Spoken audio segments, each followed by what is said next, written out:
미국 전역이 발칵 뒤집혔습니다. 동맹을 범죄자로 취급한 비신사적 단속에 조지아의 배터리 심장이 멈춰섰기 때문인데요. 법과 질서를 내세운 오만한 말들은 수십억 손실과 지역 산업 도미노 붕괴로 이어지는 위기를 초래했습니다. 지금부터 세계가 본 동맹 배신의 전말을 공개합니다. 감동소환소는 이제 첫 시작하는 채널이에요.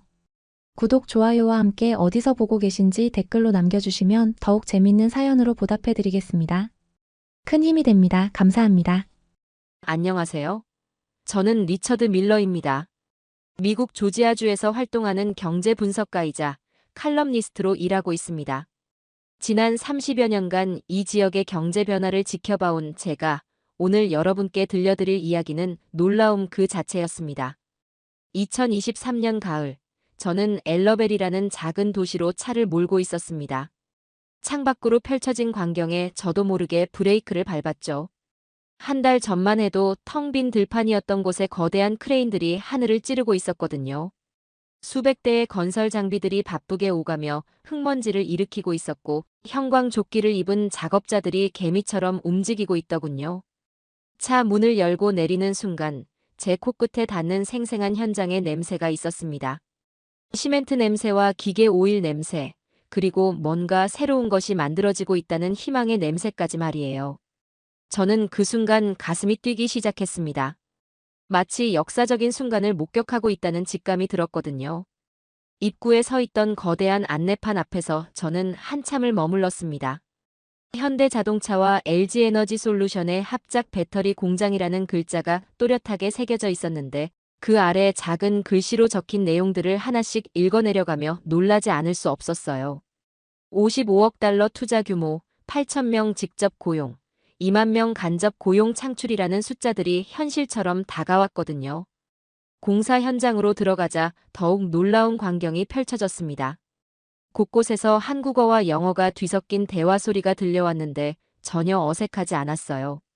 오히려 두 언어가 조화롭게 어우러져 하나의 아름다운 협주곡을 연주하고 있는 듯한 느낌이었습니다. 한국에서 온 엔지니어들이 도면을 펼쳐놓고 미국 작업자들에게 설명하는 모습에서 저는 진정한 국제 협력의 현장을 보았죠. 특히 안병호라는 한국인 수석 엔지니어를 만날 기회가 있었는데 그분과의 대화는 지금도 생생하게 기억나네요. 그분의 눈빛에는 이 프로젝트에 대한 확고한 신념이 담겨 있었거든요. 배터리 공장의 핵심 기술들을 설명해 주시면서 이 공장이 완성되면 미국 전기차 시장의 판도가 완전히 바뀔 것이라고 자신있게 말씀하시더군요. 그 확신에 찬 목소리를 듣는 순간 저는 이것이 단순한 공장 건설이 아님을 깨달았습니다. 오후 늦게 공사 현장을 나선 저는 마을을 천천히 둘러보기로 했습니다. 몇 달 전까지만 해도 썰렁했던 메인 스트리트의 변화는 정말 드라마틱했어요. 새로운 간판들이 하나둘씩 걸리고 있었고 한국 음식점과 아시아 마트까지 들어서고 있었거든요. 호텔 앞에는 예약 대기 안내문이 붙어 있었고 작은 카페에서는 한국어 메뉴판을 만들고 있는 모습도 보였습니다. 지역 주민들과 이야기를 나누면서 저는 더욱 놀라웠습니다. 한 중년 부부는 제게 이렇게 말했어요. 아이들이 이제 멀리 나가지 않고도 좋은 일자리를 구할 수 있게 됐다면서 이보다 더 감사한 일이 어디 있겠냐고 말이죠. 그들의 얼굴에서 오랫동안 보지 못했던 희망의 빛을 발견했을 때 저는 가슴이 벅차올랐습니다. 며칠 후 시장 톰 딜런과의 인터뷰는 더욱 인상적이었습니다.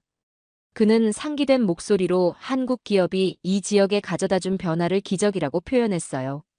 단순한 투자를 넘어서 지역 전체의 운명을 바꾸고 있다면서 앞으로 30년간 이 지역 경제의 중심축이 될 것이라고 확신했거든요. 그 주말 저는 집 서재에 앉아 칼럼을 작성했습니다. 제목은 한국 기업이 조지아의 미래를 밝히고 있다였죠. 글을 쓰면서 저는 계속 생각했어요. 이것이 진정한 글로벌 파트너십이 아닐까 하고 말이에요. 서로 다른 문화와 기술이 만나 더 큰 시너지를 만들어내는 모습이야말로 21세기가 추구해야 할 방향이라는 확신이 들었거든요. 칼럼이 발표되자 독자들의 반응은 폭발적이었습니다. 댓글로 쏟아지는 감사 인사와 기대감 넘치는 메시지들을 보며 저는 이 프로젝트가 단순한 경제적 성과를 넘어 지역 공동체 전체에 새로운 활력을 불어넣고 있음을 실감할 수 있었어요. 그때만 해도 저는 몰랐습니다. 이 희망의 불빛이 얼마나 소중한 것이었는지, 그리고 그것이 얼마나 쉽게 꺼질 수 있는 것인지를요. 그로부터 1년 반이 지난 2025년 8월 말, 저는 다시 엘러벨 공사 현장을 찾았는데, 이번에는 완전히 다른 광경이 저를 맞이했어요. 저는 다시 엘러벨 공사 현장을 찾았는데, 이번에는 완전히 다른 광경이 저를 맞이했어요. 입구부터가 달랐거든요. 임시 컨테이너 사무실 대신 깔끔한 유리 건물이 들어서 있었고, 출입 게이트에는 첨단 보안 시스템까지 설치되어 있더군요. 현장으로 들어서자마자 저는 입을 다물 수 없었습니다. 불과 몇 달 전만 해도 기초 공사를 하던 곳에 거대한 건물의 골조가 하늘 높이 솟아 있었거든요. 그 규모에 압도당한 저는 잠시 그 자리에 서서 눈앞의 광경을 받아들이려 애썼어요. 이것이 정말 현실인가 싶을 정도로 놀라운 변화였거든요. 더욱 놀라운 것은 현장의 분위기였습니다. 처음 왔을 때는 어수선하고 시끄럽기만 했던 곳이 이제는 마치 정교한 시계처럼 돌아가고 있었어요. 각자의 역할을 정확히 알고 있는 작업자들이 질서정연하게 움직이고 있었고, 곳곳에서 들려오는 기계음도 이전과는 달랐습니다. 마치 교향악단이 연주하는 것처럼 조화로웠거든요. 공장 내부로 들어가자 제 눈은 더욱 커졌습니다. 천장 높이까지 뻗어 있는 거대한 기계들이 줄지어 서 있었는데 그 하나하나가 예술품처럼 정교했어요. 특히 배터리셀을 만드는 라인을 보았을 때는 정말 감탄사가 절로 나왔습니다. 로봇 팔들이 미세한 동작으로 부품들을 조립하고 있었고 그 과정을 모니터링하는 한국 엔지니어들의 집중된 모습이 인상적이었거든요. 안병호 엔지니어를 다시 만났을 때 그의 모습에서 놀라운 변화를 발견했습니다. 처음 만났을 때보다 훨씬 여유로워 보였는데 동시에 더욱 전문가다운 카리스마가 느껴졌어요. 그는 저를 공장 곳곳으로 안내하며 각 공정의 핵심을 설명해 주었는데 그 설명을 들으면서 저는 한국 기술의 수준이 얼마나 높은지 새삼 깨달았습니다. 특히 인상적이었던 것은 품질 관리 구역이었습니다. 하얀 작업복을 입은 한국 기술자들이 현미경을 들여다보며 배터리 셀의 미세한 결함까지 검사하고 있었거든요. 그들의 손놀림은 마치 시계 수리공의 그것처럼 정밀했고 집중력은 외과 의사 못지않았어요. 이런 꼼꼼함이 바로 한국 제품의 품질을 보장하는 비결이구나 하는 생각이 들었습니다. 점심시간에 저는 미국인 작업자들과 대화할 기회가 있었습니다. 그들은 한국 동료들에 대해 입을 모아 칭찬했어요. 처음에는 언어 소통이 어려웠지만 이제는 서로 손짓 발짓으로도 완벽하게 의사소통이 된다면서 한국 엔지니어들의 인내심과 성실함에 깊은 감명을 받았다고 하더군요. 특히 제임스라는 젊은 엔지니어는 제게 이런 이야기를 들려주었습니다. 한국 기술자에게서 배운 용접 기법이 지금까지 자신이 알고 있던 것과는 차원이 다르다면서 20년 경력의 자신도 매일 새로운 것을 배우고 있다고 말이에요. 그의 눈빛에서 배움에 대한 열정과 한국 동료들에 대한 존경심을 동시에 읽을 수 있었습니다. 오후에 저는 지역 신문사 편집장 마크 톰슨과 만났습니다. 그는 흥분된 목소리로 최근 준비 중인 특집 기사에 대해 설명했어요. 제목이 한국의 정밀함이 미국 땅에서 꽃 피운다였는데 정말 적절한 표현이라는 생각이 들었습니다. 그는 지난 몇 달간 공장을 취재하면서 한국 기업의 작업 방식에 완전히 매료되었다고 고백했거든요. 저녁 무렵 마을을 돌아보니 변화는 더욱 극적이었습니다. 새로 문을 연 한국 음식점 앞에는 긴 줄이 서 있었고 근처 부동산 중개소 창문에는 매물 부족이라는 안내문이 붙어 있었어요. 호텔 프런트 데스크에서 일하는 직원은 요즘 예약이 3개월 앞까지 다 찼다면서 행복한 비명을 지르고 있었습니다. 카페에서 우연히 만난 지역 주민 베티 할머니는 제게 흥미로운 이야기를 들려주었습니다. 최근 동네 젊은이들이 한국어 공부를 시작했다면서 심지어 지역 도서관에서 한국어 강습까지 열고 있다고 하더군요. 그녀는 웃으며 말했어요. 70년을 살면서 우리 마을에서 외국어 열풍이 불 줄은 꿈에도 몰랐다면서 이제 손자가 안녕하세요 라는 한국어를 자랑스럽게 말한다고 했어요. 또 다른 변화도 눈에 띄었습니다. 메인 스트리트를 걷다 보니 상점 곳곳에서 한국어 간판을 발견할 수 있었어요. 심지어 오래된 철물점에서도 기본적인 한국어 인사말을 배워서 한국 고객들을 맞이하고 있었거든요. 이런 작은 변화들이 모여 마을 전체가 국제적인 분위기로 바뀌어가고 있음을 실감했습니다. 그날 밤 호텔에서 저는 오랫동안 기사를 썼습니다. 한국 기업이 가져온 변화는 단순히 경제적인 것을 넘어서고 있었죠. 지역 전체의 문화와 정신까지도 바꾸고 있었어요. 서로 다른 국적의 사람들이 하나의 목표를 향해 협력하는 모습에서 저는 희망을 보았습니다. 기사를 마무리하며 저는 이렇게 썼습니다. 한국의 기술과 미국의 땅이 만나 새로운 미래를 창조하고 있다고 말이에요. 독자들의 반응은 이번에도 뜨거웠습니다. 특히 한 댓글이 기억에 남는데요. 우리 조지아가 드디어 미국 제조업의 심장이 되어가고 있네요. 라는 내용이었어요. 저는 그 댓글을 읽으며 뿌듯한 미소를 지었습니다. 정말 그랬거든요. 이 작은 도시가 전 세계가 주목하는 첨단 제조업의 중심지로 변모하고 있었으니까요. 내일 아침에도 다시 현장을 찾아 새로운 변화들을 기록해야겠다는 생각을 하며 잠자리에 들었습니다. 그날 밤은 참으로 평온했습니다. 호텔 창밖으로 보이는 엘러벨의 야경이 따뜻한 불빛으로 반짝이고 있었고, 저는 한국과 미국이 함께 만들어가는 밝은 미래를 꿈꾸며 깊은 잠에 빠져들었어요. 하지만 그 평화로운 밤이 얼마나 덧없는 것이었는지 저는 몰랐습니다. 새벽 5시 30분, 제 휴대폰이 요란하게 울렸습니다. 반쯤 잠든 상태로 화면을 보니 뉴스 알림이 계속 쏟아지고 있었어요. 처음에는 단순한 속보인 줄 알았는데 첫 번째 알림을 읽는 순간 제 온몸에 전류가 흐르는 듯한 충격을 받았습니다.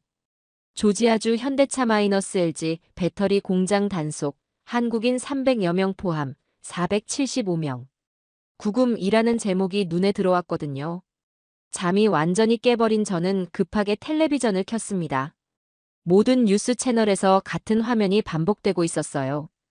어제까지만 해도 희망으로 가득했던 그 공장이 경찰차와 이민 단속 요원들로 둘러싸여 있었거든요. 마치 전쟁터 같은 분위기였습니다. 헬리콥터가 상공을 맴돌고 있었고 무장한 요원들이 공장 곳곳을 수색하고 있었어요. 더욱 충격적인 것은 생중계되고 있는 장면이었습니다. 어제까지 저와 함께 미래를 꿈꾸던 한국 엔지니어들이 수갑을 차고 버스에 실려가고 있었거든요. 그 중에는 안병호 엔지니어의 모습도 보였어요. 그의 당황한 얼굴과 어깨가 축 늘어진 모습을 보는 순간 제 가슴이 무너져 내리는 것 같았습니다. 저는 서둘러 옷을 입고 현장으로 달려갔습니다. 평소 20분이면 갈 수 있는 거리였는데 이날은 곳곳에 차단선이 쳐져 있어서 1시간 넘게 걸렸어요. 공장 앞에 도착하자 상상을 초월하는 광경이 펼쳐져 있었습니다. 수십 대의 경찰차와 이민청 버스들이 줄지어 서 있었고 기자들과 카메라맨들이 현장을 에워싸고 있었거든요. 차단선 너머로 보이는 공장의 모습은 참혹했습니다. 어제까지만 해도 활기차게 돌아가던 그곳이 이제는 텅 빈 채로 멈춰 서 있었어요. 평소 같았으면 이미 작업이 한창이었을 시간인데 기계들은 모두 조용했고 사람의 기척도 전혀 느껴지지 않았습니다. 마치 영혼이 빠져나간 듯한 을씨년스러운 분위기였거든요. 주변에 있던 기자에게 상황을 물어보니 새벽 4시부터 단속이 시작되었다고 하더군요. 이민세관 단속국 요원 200여 명이 동시에 투입되어 대대적인 수사를 벌였다는 것이었어요. 그 기자는 30년 경력이라면서도 이렇게 대규모 단속은 처음 본다며 혀를 찼습니다. 저는 그 순간 도저히 이해할 수 없었습니다. 어제까지만 해도 합법적인 비자로 성실하게 일하던 사람들이 어떻게 하루아침에 불법 체류자가 될 수 있단 말인가요? 특히 안병호 엔지니어 같은 분들은 이 공장의 핵심 기술진이었거든요. 그들 없이는 공장 운영 자체가 불가능한 상황이었는데 말이에요. 현장에서 만난 한미국인 작업자는 완전히 당황한 상태였습니다. 어제까지 함께 일하던 한국 동료들이 갑자기 사라져버렸다면서 자신도 무슨 일인지 전혀 모르겠다고 하더군요. 그의 목소리에는 분노와 당황이 뒤섞여 있었어요. 20년 넘게 이 업계에서 일했지만 이런 일은 처음 본다면서 정말 이해할 수 없다고 고개를 저었거든요. 제가 자주 인터뷰했던 제임스 용접공도 현장에 있었는데 그의 표정은 참담했습니다. 한국 기술자들에게 배우던 새로운 용접 기법을 이제 누구에게서 배울 수 있을지 모르겠다면서 눈물을 글썽이고 있었어요. 그는 이렇게 말했습니다. 이 사람들은 범죄자가 아니라 우리의 선생님이었다고, 우리가 더 나은 기술자가 되도록 도와준 고마운 분들이었다고 말이에요. 오전 10시경 현장에서 간단한 브리핑이 있었습니다. 이민청 관계자는 불법 체류와 불법 고용 혐의로 수사를 진행 중이라고 발표했어요. 하지만 구체적인 내용은 밝히지 않았습니다. 기자들의 질문이 쏟아졌지만 대부분 답변을 회피했거든요. 특히 합법적 비자 소지자들까지 구금한 이유에 대해서는 명확한 설명을 하지 못했어요. 그 순간 저는 깊은 분노를 느꼈습니다. 이것은 단순한 법 집행이 아니었어요. 지역 경제의 중추를 하루아침에 무너뜨리는 무모한 행위였거든요. 더욱 화가 났던 것은 사전 협의나 예고도 없이 이런 대규모 단속을 강행했다는 점이었습니다. 마치 한국을 범죄 국가 취급하는 듯한 모습에 저는 동맹국 국민으로서 부끄러움을 느꼈어요. 점심때쯤 저는 지역 상공회의소 회장 로버트 존슨과 통화를 했습니다. 그의 목소리는 완전히 절망적이었어요. 오늘 하루 공장 가동 중단으로만 수천만 달러의 손실이 발생했다면서 이런 식으로 계속되면 프로젝트 전체가 위험에 빠질 수 있다고 걱정했거든요. 그는 이렇게 말했습니다. 우리가 그토록 기다리던 미래가 하루아침에 사라져버렸다고 말이에요. 저녁 뉴스에서는 더욱 충격적인 소식이 전해졌습니다. 구금된 한국인 중 상당수가 실제로는 합법적인 비자를 소지하고 있었다는 것이었어요. 하지만 이미 구금 절차가 시작된 후라 즉시 석방되기는 어려운 상황이라고 했습니다. 이 얼마나 황당한 일인지 저는 도저히 받아들일 수 없었어요. 그날 밤 저는 긴 기사를 썼습니다. 제목은 동맹국에 대한 배신이었어요. 글을 쓰면서 제 손이 떨렸습니다. 분노와 실망, 그리고 앞으로 벌어질 일들에 대한 두려움이 한꺼번에 밀려왔거든요. 이 사건이 단순히 한국과 미국의 문제가 아니라 조지아 전체의 미래를 뒤흔드는 재앙이 될 수도 있다는 생각이 들었습니다. 단속 사건이 일어난 지 사흘이 지났습니다. 저는 그동안 현장을 오가며 취재를 계속했는데 처음 느꼈던 충격과 분노는 점점 더 깊은 의구심으로 바뀌어가고 있었어요. 이 모든 일이 과연 단순한 법 집행이었을까 하는 의문이 계속 머릿속을 맴돌았거든요. 워싱턴 포스트의 긴급 분석 기사를 읽는 순간 저는 무릎을 탁 쳤습니다. 기사 제목부터가 심상치 않았어요. 조지아 단속, 정치적 계산의 산물이라는 대목에서 저는 이번 사건의 진짜 배경을 엿볼 수 있었거든요. 기자는 트럼프 행정부가 경합주인 조지아에서 강력한 이민 단속 의지를 보여주려 했다고 분석했는데 그 말을 읽는 순간 제 가슴속에서 뭔가 부글부글 끓어오르는 걸 느꼈습니다. 더욱 놀라운 것은 뉴욕타임스의 후속 보도였습니다. 복수의 정부 관계자들이 익명으로 증언한 내용에 따르면 이번 단속이 몇 주 전부터 계획되어 있었다는 것이었어요. 그것도 바이든 전 행정부가 자랑해온 일자리 창출 성과에 타격을 주기 위한 의도였다는 분석까지 나왔거든요. 저는 그 기사를 읽으며 손이 부들부들 떨렸습니다. 이게 정말 우리가 알고 있던 미국의 모습인가 하는 생각이 들었어요. 그날 오후 저는 워싱턴의 한 정치 분석가와 전화 인터뷰를 했습니다. 그는 30년간 양당 정치를 지켜본 베테랑이었는데 목소리에 깊은 우려가 섞여 있었어요. 경합주에서의 정치적 효과를 노린 게 분명하다면서 특히 조지아는 2024년 대선에서 트럼프가 간발의 차이로 승리한 곳이라 상징적 의미가 크다고 분석했거든요. 그의 설명을 들으며 저는 점점 더 화가 났습니다. 무엇보다 충격적이었던 것은 월스트리트 저널의 단독 보도였습니다.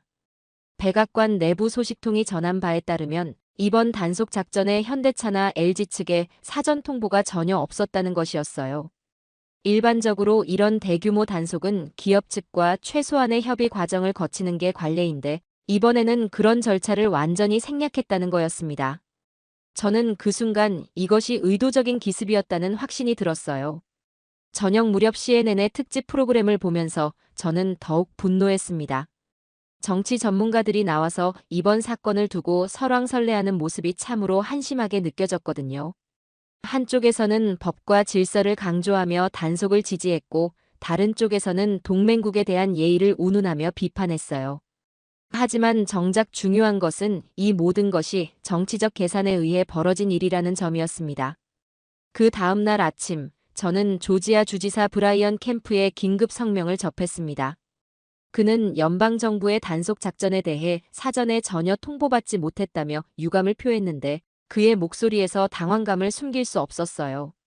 주 정부조차 모르는 사이에 벌어진 일이었다는 것을 알고 나니 저는 이번 사건이 얼마나 일방적이었는지 새삼 깨달았습니다. 더욱 가슴 아픈 것은 지역 주민들의 반응이었습니다. 제가 인터뷰한 한 상점 주인은 이렇게 말했어요. 한국 기업들 때문에 우리 동네가 살아났는데 이제 그들이 떠나면 어떻게 되느냐고 걱정하더군요. 그의 얼굴에서 불안과 두려움을 동시에 읽을 수 있었습니다. 이것이 바로 정치적 계산의 희생양이 된 평범한 사람들의 모습이었어요. 며칠 후 폴리티코에서 나온 심층 분석 기사는 더욱 충격적이었습니다. 트럼프 대통령의 핵심 참모들이 몇 달 전부터 조지아에서 강력한 이민 단속을 계획하고 있었다는 내용이었거든요. 특히 바이든 전 행정부가 유치한 외국인 투자의 상징적 사례인 현대차 공장을 타겟으로 삼았다는 분석까지 나왔어요.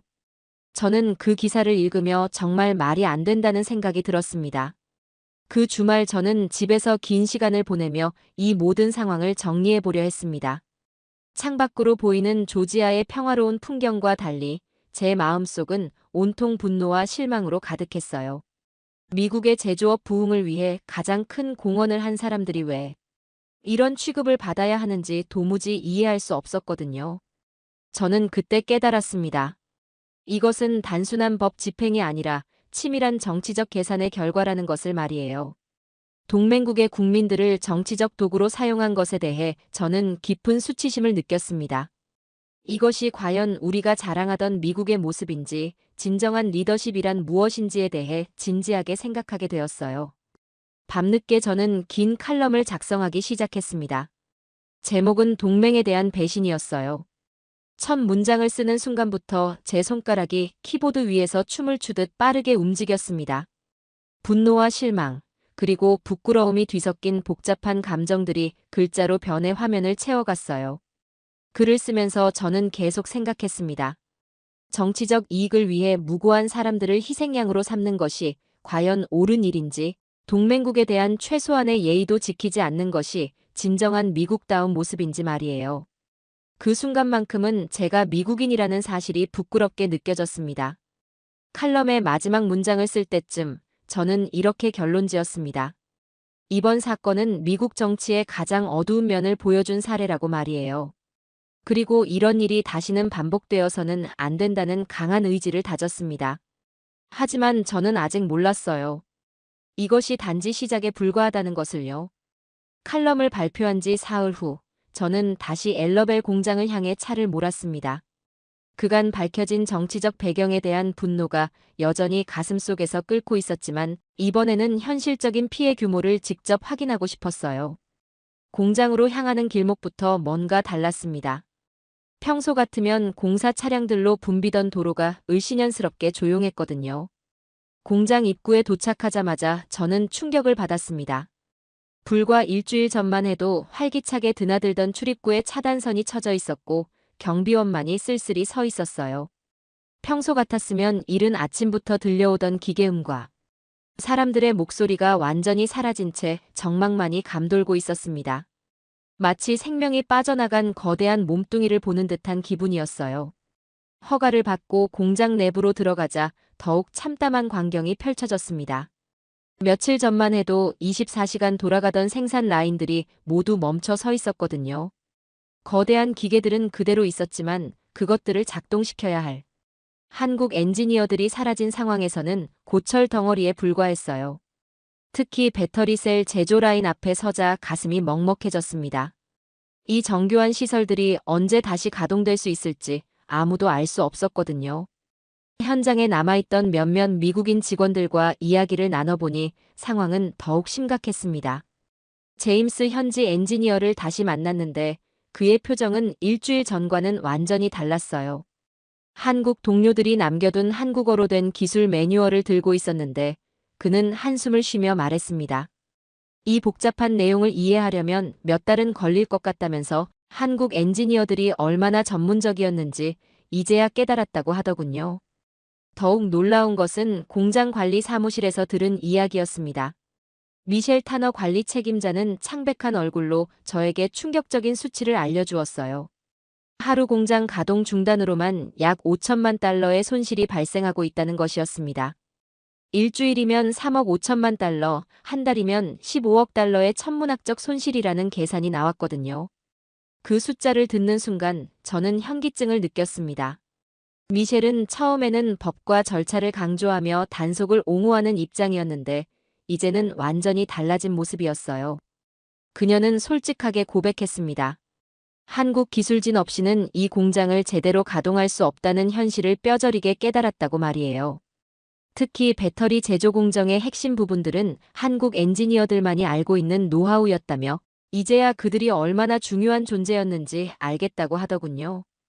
오후에 저는 지역 상공회의소를 찾았습니다. 로버트 존슨 회장을 만났을 때 그의 사무실은 마치 비상대책본부 같은 분위기였어요. 전화가 쉴 새 없이 울리고 있었고 직원들은 각종 서류를 들고 뛰어다니고 있었거든요.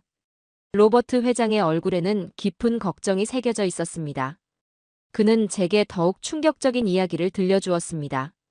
현대차 공장뿐만 아니라 지역 내 다른 제조업체들까지 영향을 받기 시작했다는 것이었어요. 공급망이 연결되어 있는 협력업체들이 연쇄적으로 타격을 받고 있었고 일부는 이미 직원 해고를 검토하고 있다고 하더군요. 그는 이렇게 말했습니다. 이건 단순히 한 공장의 문제가 아니라 지역 경제 전체를 뒤흔드는 재앙이라고 말이에요. 더욱 가슴 아픈 것은 주민들의 반응이었습니다. 저녁 무렵 마을을 돌아보니 분위기가 완전히 바뀌어 있었어요. 일주일 전만 해도 활기차던 한국 음식점들은 손님이 뚝 끊어졌고 호텔들은 대량 예약 취소로 비상이 걸린 상태였습니다.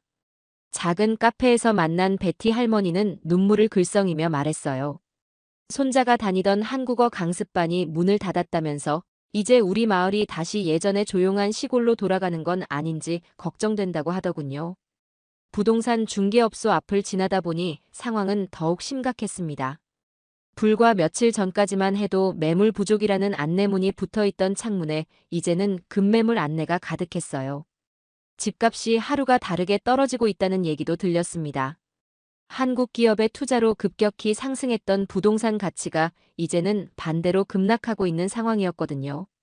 그날 밤 호텔에서 저는 지역 은행장과 전화 통화를 했습니다. 그는 심각한 목소리로 금융권에도 충격파가 밀려오고 있다고 알려주었어요.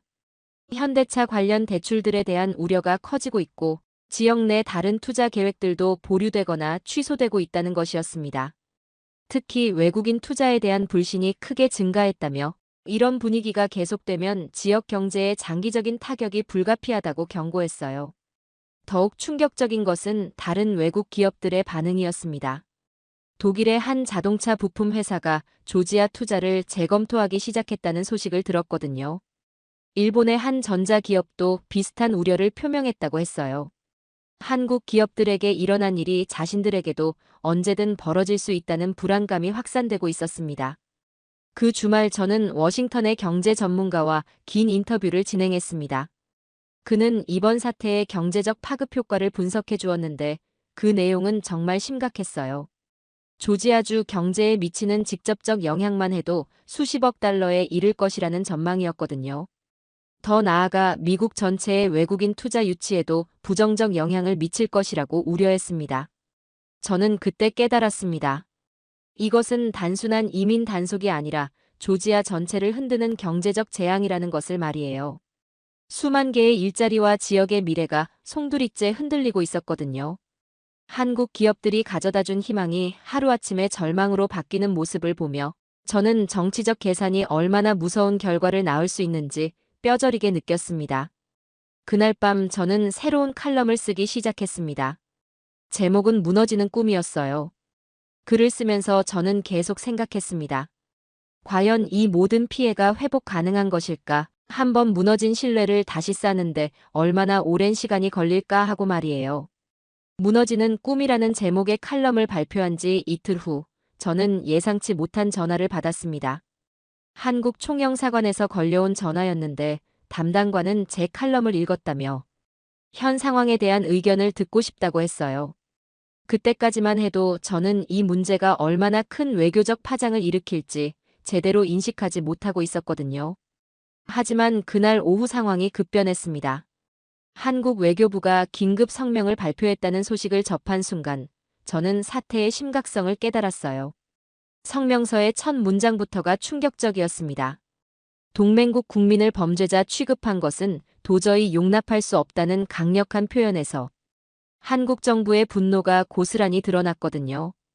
더욱 놀라운 것은 한국 정부가 미국 측에 정식 사과를 요구했다는 점이었습니다.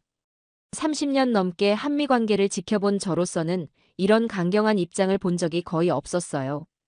특히 정승호 외교부 북미국장이 주한 미국 대사를 긴급 소환한다는 소식을 들었을 때는 정말 심각한 외교적 사안이 되었다는 것을 실감했습니다. 그날 저녁 더욱 충격적인 소식이 전해졌습니다. 현대차와 LG에너지솔루션이 공동으로 공사 중단을 공식 발표한 것이었어요. 단순한 일시 중단이 아니라 철수 가능성까지 검토하고 있다는 내용이 포함되어 있어서 더욱 파장이 컸습니다. 76억 달러라는 천문학적 투자가 물거품이 될 수도 있다는 현실 앞에서 저는 아찔함을 느꼈어요. 이틀 후 국제 언론들의 반응을 보며 저는 부끄러움을 감출 수 없었습니다. 뉴욕타임스의 일면 기사 제목이 미국의 일방적 단속, 동맹 관계에 금을 내다였는데 기사 내용은 더욱 신랄했어요. 사전 협의조차 없는 무리한 단속이라고 혹독하게 비판하면서 이것이 트럼프 행정부의 일방주의를 상징하는 사례라고 분석했거든요. 월스트리트 저널의 사설은 더욱 직설적이었습니다. 제조업 육성을 외치면서 제조업의 필수적인 외국 인력을 범죄자 취급하는 모순이라고 신랄하게 꼬집었어요. 특히 한국 같은 핵심 동맹국에 이런 식으로 대하는 것은 전략적 실수라고 경고하는 내용을 읽으며 저는 고개가 숙여졌습니다. BBC의 국제뉴스 시간에서는 이 사건을 톱뉴스로 다뤘는데 앵커가 미국의 제조업 정책과 이민 정책 사이의 근본적 모순을 지적하는 모습을 보며 저는 얼굴이 화끈거렸어요. 세계가 지켜보는 가운데 미국이 얼마나 일관성 없는 정책을 펼치고 있는지 적나라하게 드러난 순간이었거든요. 로이터 통신의 심층 분석 기사는 더욱 충격적이었습니다. 이번 사건이 아시아 전체의 대미 투자 심리에 미칠 악영향을 경고하면서 일본과 독일 등 다른 동맹국들도 비슷한 우려를 표명하고 있다고 보도했어요. 한국만의 문제가 아니라 미국의 글로벌 신뢰도 전체에 타격을 주고 있다는 분석이었습니다. 블룸버그의 경제 전망은 가장 구체적이면서도 암울했습니다. 조지아 배터리 공장의 가동이 최소 1년은 지연될 것이라는 전망과 함께 이로 인한 경제적 손실을 수십억 달러로 추산한다고 보도했거든요. 더 나아가 다른 한국 기업들의 미국 투자도 재검토될 가능성이 높다는 분석까지 나왔어요. 그 주말 저는 워싱턴의 외교과에서 들려오는 소식들을 종합해보며 사태의 심각성을 더욱 절감했습니다. 국무부 내부에서도 이번 단속이 사전 협의 없이 진행된 것에 대해 우려하는 목소리가 나오고 있다는 얘기였어요. 특히 한국과의 관계 담당 부서에서는 긴급 대응 방안을 마련하느라 비상이 걸렸다고 했습니다. 더욱 당황스러웠던 것은 다른 동맹국들의 반응이었습니다. 일본 외무성이 조용히 우려를 표명했고 독일 경제부도 유사한 사안에 대한 우려를 전달했다는 소식을 들었어요. 이번 사건이 단순히 한미 간의 문제를 넘어서 미국과 주요 동맹국들 전체의 관계에 영향을 미치고 있다는 것을 알 수 있었습니다. CNN의 특집 프로그램에서 전직 국무부 관리가 나와서 한 말이 특히 기억에 남습니다. 동맹국에 대한 최소한의 예의도 지키지 않은 채 일방적으로 단속을 강행한 것은 외교적 재앙이라고 강하게 비판했거든요. 그는 이런 식으로 동맹국을 대한다면 미국의 글로벌 리더십에 치명적 타격이 될 것이라고 경고했어요. 그 다음 주 초 저는 더욱 충격적인 소식을 접했습니다. 유럽의 주요 언론들까지 이 사건을 대서특필하기 시작한 것이었어요. 프랑스의 르몬드는 미국의 동맹국 홀대가 서구 연대에 균열을 가져올 수 있다고 우려했고 영국의 파이낸셜 타임스는 이것이 미국의 경제적 고립을 가속화할 수 있다고 분석했습니다. 가장 마음이 아팠던 것은 한국 언론들의 반응이었습니다. 조선일보와 중앙일보 등 주요 신문들이 일제히 미국의 배신적 행태를 비판하는 사설을 실었고 방송사들도 연일 이 문제를 다뤘어요. 특히 한국 시민들의 반미 감정이 급속히 확산되고 있다는 여론조사 결과를 보며 저는 정말 가슴이 아팠습니다. 그날 밤 저는 오랫동안 창밖을 바라보며 생각에 잠겼습니다. 세계가 미국의 실수를 낱낱이 기록하고 있는 이 상황에서 과연 우리가 회복할 수 있을까 하는 의문이 들었어요. 한번 무너진 신뢰를 다시 쌓기까지는 얼마나 많은 시간과 노력이 필요할까요? 며칠 후 저는 긴급히 소집된 지역 상공회의소 회의에 참석했습니다. 참석자들의 표정은 모두 어두웠어요. 로버트 존슨 회장은 이렇게 말했습니다. 우리가 그토록 자랑하던 한국과의 파트너십이 전 세계의 조롱거리가 되고 있다고 말이에요. 그의 목소리에서 깊은 절망을 느낄 수 있었습니다. 그날 저는 새로운 칼럼을 써야겠다고 마음먹었습니다. 제목은 세계가 지켜보는 미국의 추락이었어요. 글을 쓰면서 저는 계속 자문했습니다. 과연 미국이 이 위기를 극복하고 다시 신뢰받는 동맹의 리더가 될 수 있을까 하고 말이에요. 하지만 그 답을 찾기에는 아직 갈 길이 너무나 멀어 보였습니다. 무너지는 꿈이라는 제목의 칼럼을 발표한 지 이틀 후 저는 예상치 못한 전화를 받았습니다. 한국 총영사관에서 걸려온 전화였는데 담당관의 목소리가 평소와 달리 매우 긴장되어 있었어요. 제 칼럼을 읽었다며 직접 만나고 싶다고 하는데 그 어조에서 뭔가 심상치 않은 기운이 느껴졌거든요. 그날 오후 애틀랜타 총영사관에서 만난 김철수 영사의 얼굴은 창백했습니다. 그는 제게 충격적인 이야기를 들려주었어요. 구금된 한국인들이 수용된 시설의 환경이 상상 이상으로 열악하다면서 가족들로부터 걸려오는 절규하는 전화를 받을 때마다 가슴이 찢어진다고 하더군요. 특히 안병호 엔지니어의 아내가 매일같이 전화해서 남편 소식을 묻는데 뭐라고 대답해야 할지 모르겠다며 눈시울을 붉혔습니다. 더욱 충격적인 것은 그가 보여준 한국 외교부의 긴급 전문이었습니다. 동맹국 국민을 범죄자 취급한 것은 도저히 용납할 수 없다는 강력한 문구를 읽는 순간 저는 등줄기가 서늘해졌어요. 30년 넘게 한미 관계를 지켜본 저로서는 이런 강경한 표현을 본 적이 거의 없었거든요. 김 영사는 떨리는 목소리로 말했습니다. 한국 정부가 미국 측에 정식 사과를 요구했다고 말이에요. 그는 이렇게 덧붙였습니다. 지금 서울에서는 반미 시위까지 일어나고 있다면서 이런 상황이 계속되면 양국 관계에 돌이킬 수 없는 상처가 남을 수도 있다고 걱정했거든요. 그날 저녁 더욱 충격적인 소식이 전해졌습니다. 현대차와 LG에너지솔루션이 공동 기자회견을 열어 공사 중단을 공식 발표한 것이었어요. 텔레비전 화면에 나온 현대차 미국 법인 대표의 표정은 참으로 착잡했습니다.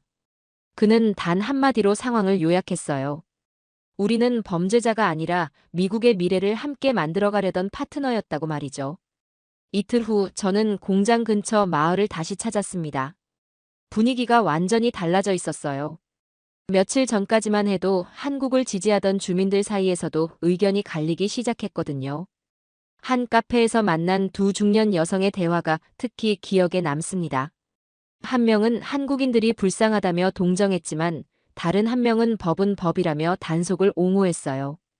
그 둘의 격한 논쟁을 들으며 저는 이 문제가 지역 사회마저 분열시키고 있음을 깨달았습니다. 더욱 가슴 아픈 장면은 한국 음식점에서 벌어졌습니다. 김씨 성을 가진 식당 주인 아주머니는 울음을 터뜨리며 제게 하소연했어요. 남편이 구금된 후 혼자서 식당을 운영하고 있는데 손님들이 뚝 끊어져서 이제 문을 닫아야 할 것 같다고 하더군요. 그녀의 어린 딸이 엄마 옆에서 불안한 눈빛으로 저를 바라보는 모습에서 저는 이 사건의 진짜 피해자가 누구인지 절실히 느꼈습니다. 그 주말 저는 워싱턴에서 온 한 국무부 관계자와 비공식 만남을 가졌습니다. 그는 신원을 밝히지 말아달라며 조심스럽게 말했어요. 부서 내에서도 이번 단속 방식에 대해 심각한 우려가 나오고 있다면서 특히 사전 협의 없이 진행된 것에 대해 많은 직원들이 당황하고 있다고 털어놨거든요. 그의 표정에서 진짜 고민이 느껴졌습니다. 며칠 후 더욱 놀라운 일이 벌어졌습니다. 일본 기업 도요타의 미국 법인에서 연락이 온 것이었어요. 그들도 한국 기업들에게 일어난 일을 예의주시하고 있으며 비슷한 상황이 자신들에게도 벌어질 수 있다는 우려를 표명했습니다. 한 도요타 관계자는 이렇게 말했어요. 이제 외국 기업들이 미국 투자를 재고하기 시작했다고 말이죠. 가장 충격적이었던 것은 독일 총영사관에서 온 전화였습니다. 그들은 조지아에 투자를 검토 중이던 독일 기업들이 계획을 보류하기 시작했다고 알려왔어요. 한 독일 외교관은 솔직하게 말했습니다. 동맹국도 이런 취급을 받는다면 우리는 어떨지 걱정된다고 말이에요. 그날 밤 저는 지역 상공회의소의 긴급회의에 참석했습니다. 회의실 분위기는 장례식장 같았어요. 로버트 존슨 회장은 참석자들 앞에서 충격적인 발표를 했습니다. 지금까지 조지아 투자를 검토하던 외국 기업 5곳이 모두 계획을 보류했다는 것이었어요. 그는 떨리는 목소리로 말했습니다. 우리가 10년간 쌓아온 국제적 신뢰가 하루아침에 무너지고 있다고 말이죠. 회의가 끝나고 집으로 돌아가는 길에 저는 한 통의 전화를 받았습니다. 뉴욕타임스 기자로부터였는데 이 사건에 대한 제 의견을 묻더군요. 저는 솔직하게 말했습니다. 이것은 단순한 이민 단속이 아니라 미국의 신뢰도에 치명타를 가하는 외교적 재앙이라고 말이에요. 그날 밤 저는 오랫동안 잠들지 못했습니다. 창밖으로 보이는 조용한 조지아의 밤하늘을 바라보며 계속 생각했어요. 과연 우리가 이 상황을 수습할 수 있을까? 한번 무너진 신뢰를 다시 회복할 수 있을까 하고 말이죠. 하지만 그 답은 아직 어둠 속에 가려져 있었습니다. 뉴욕타임스 기자와의 통화를 마친 지 이틀 후, 저는 다시 마을 곳곳을 돌아다니며 주민들의 목소리를 들어보기로 했습니다. 육장에서 느꼈던 불안한 예감이 현실이 되고 있는지 확인하고 싶었거든요. 메인 스트리트를 걸으며 가장 먼저 눈에 띈 것은 곳곳에 붙은 임대 안내문들이었어요. 불과 보름 전까지만 해도 북적거렸던 상점들이 하나둘씩 문을 닫기 시작한 것입니다. 가장 먼저 찾아간 곳은 베티 할머니가 자주 가던 카페였습니다. 그런데 놀랍게도 카페 문에 폐업 안내문이 붙어 있었어요. 사장 마크가 쓴 짧은 메모에는 이런 내용이 적혀 있었습니다. 한국 고객들이 사라진 후 매출이 70% 감소했다면서 더 이상 버틸 수 없다고 하더군요. 그 메모를 읽는 순간 가슴이 먹먹해졌습니다. 부동산 중개소를 찾았을 때 톰 윌슨 씨는 지친 표정으로 저를 맞았습니다. 그는 책상 위에 쌓인 서류들을 가리키며 한숨을 쉬었어요.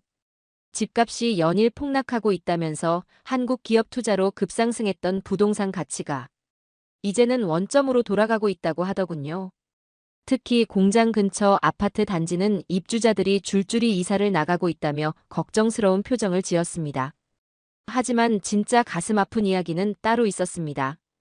한국 기업과 직간접적으로 연결되어 있던 지역 주민들의 현실이 참으로 처참했거든요. 공장 인근에서 작은 편의점을 운영하던 수잔 데이비스 씨를 만났을 때 그녀는 눈물을 글썽이며 말했어요. 한국 직원들이 매일 들르던 단골 고객들이었는데 이제 매출이 반토막 났다면서 이런 상황이 계속되면 정말 끝장이라고 호소하더군요. 조 파커 씨를 만난 것은 순전히 우연이었습니다. 길에서 택시를 잡았는데 그가 바로 평소 공항과 공장을 오가는 한국 승객들을 주로 태우던 운전사였어요.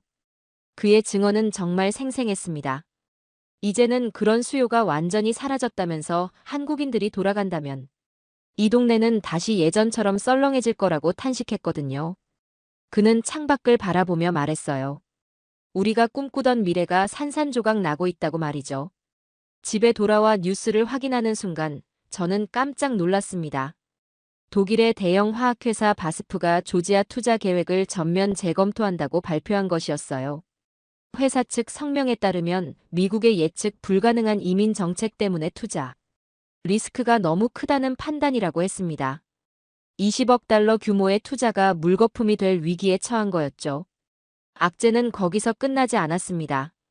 일본의 미쓰비시가 조지아 확장 계획을 보류했고 네덜란드의 ASML도 미국 남동부 투자를 재고하기 시작했다는 소식이 연달아 들려왔어요.